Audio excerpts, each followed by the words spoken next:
नमस्कार मंडळी, स्वाद रेसिपीमध्ये आपले खूप खूप मनापासून स्वागत। तर आज आपण सर्दी, खोकला व केस गळतीवर गुणकारी असणारे आवळ्याचे वर्षभर टिकणारे क्रश लोणचे बनवते।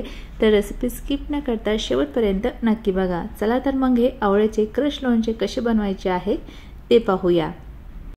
तर क्रश लोणचे बनवण्यासाठी इथे मी अर्धा किलो आवळे घेतलेत आणि आवळे आपल्याला असे बिन डागीवाले निवडून घ्यायचे आणि आवळे घेतल्यानंतर इथे मी स्वच्छ हे आवळे मिठाच्या पाण्याने धुवून घेतले आणि पुसून घेतलेले आहे। आता लोणचं बनवण्या अगोदर आपल्याला हे आवळे वाफवून घ्यायचेत। तर त्यासाठी एका मोठ्या पातेल्यामध्ये पाणी गरम करून घेतलं। पातेल्यावरती चाळणी ठेवायची आणि या चाळणीमध्ये सर्व आपले आवळे ठेवून द्यायचे। त्यानंतर याच्यावर एक ताट झाकून ठेवायचं आणि मध्यम आचेवर हे आवळे 15 मिनिटं वाफवून घ्यायचे आहे। 15 मिनिटांनंतर ताट काढून घ्यायचं आणि बघू शकता 15 मिनिटांमध्ये छान आवळे वाफवून झाले। आता गॅस बंद करायचा आणि वाफवलेले आवळे एका ताटामध्ये काढून थंड करून घ्यायचे। तर इथे मी आवळे आता थंड करून घेतले। थंड झाल्यानंतर आता आपल्याला या आवळ्यामधील बी बाहेर काढून घ्यायची आहे आणि वाफवून घेतल्यामुळे तुम्ही बघू शकाल की आवळ्याच्या फोडी छान अशा बाहेर मोकळ्या निघतात। आणि आवळ्याच्या फोडी वेगळ्या करत असताना आपल्याला जर या आवळ्यामध्ये एखादा आवळा जर खराब असेल तर तो आवळा आपल्याला बाजूला काढून घ्यायचा आहे, तो लोणचं बनवण्यासाठी वापरायचा नाही। तर सेम पद्धतीने आपल्याला या आवळ्यामधील सर्व बिया काढून घ्यायच्या आहे। तर इथे आता मी आवळ्यामधील सर्व बिया बाजूला काढून घेतली आणि खराब असलेला आवळा सुद्धा बाजूला काढून घेतलेला आहे। त्यानंतर आता इथे आपल्याला मिक्सरचं भांडं घ्यायचे आणि या भांड्यामध्ये आपल्या वाफवलेल्या आवळ्याच्या फोडी थोड्या टाकून घ्यायच्या आणि त्यानंतर मिक्सर चालू बंद करत आपल्याला हे आवळे जाडसर ग्राइंड करून घ्यायचे। तर इथे मी आवळे ग्राइंड करून घेतले, बघू शकता छान असे जाडसर आवळे मी ग्राइंड करून घेतले आहे। तर लोणचं बनवण्यासाठी आपल्याला याच पद्धतीचे जाडसर आवळे ग्राइंड करून घ्यायचे आहे। तर आता ग्राइंड केलेला हा आवळा एका कढईमध्ये काढून घ्यायचा आहे। ज्या कढईमध्ये आपल्याला लोणचं बनवायचं आहे त्याच कढईमध्ये काढून घ्यायचं आहे आणि त्यानंतर जे शिल्लक राहिलेले आवळ्याच्या फोडी होत्या त्या सुद्धा इथे मी जाडसर ग्राइंड करून घेतल्या आहेत। आणि त्यानंतर या जाडसर ग्राइंड केलेल्या आवळ्यामध्ये आपल्याला 1 वाटी भरून साखर घ्यायची आणि त्याच वाटीने 1 वाटी भरून गूळ घ्यायचा आहे। लोणचं बनवण्यासाठी इथे मी साखर आणि गूळ दोन्ही सुद्धा वापरलेले आहे, पण तुम्हाला जर हे लोणचं पूर्ण साखरेचं बनवायचं असेल तरी तुम्ही 2 वाट्या साखर वापरू शकता किंवा गुळाचं बनवायचं असेल तर 2 वाटी गूळ या लोणच्यामध्ये वापरू शकता। त्यानंतर या आवळ्यामध्ये साखर आणि गूळ मिक्स करून घ्यायची आहे आणि त्यानंतर ही कढई आपल्याला आता गॅसवर ठेवायची आहे।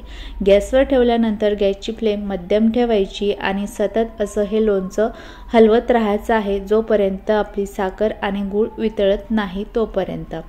तर 3 ते 4 मिनिटांमध्ये तुम्ही बघू शकाल की आपली बऱ्यापैकी साखर आणि गूळ आता वितळलेला आहे। तर आता हे लोणचं मध्यम आचेवरती सतत असं चमच्याने हलवत 3 ते 4 मिनिटं शिजून घ्यायचं आहे।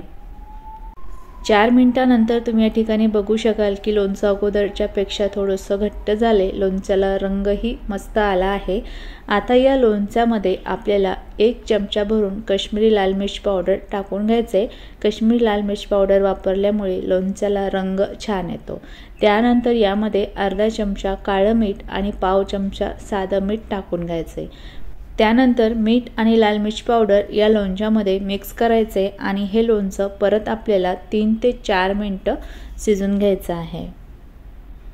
3 ते 4 मिनिटांनंतर तुम्ही बघू शकाल की लोणचं बऱ्यापैकी घट्ट झालेलं आहे। लोणच्याला रंग बघू शकता खूप मस्त आलाय आणि अगदी रसरशीत हे आवळ्याचं लोणचं इथे तयार झालं आहे।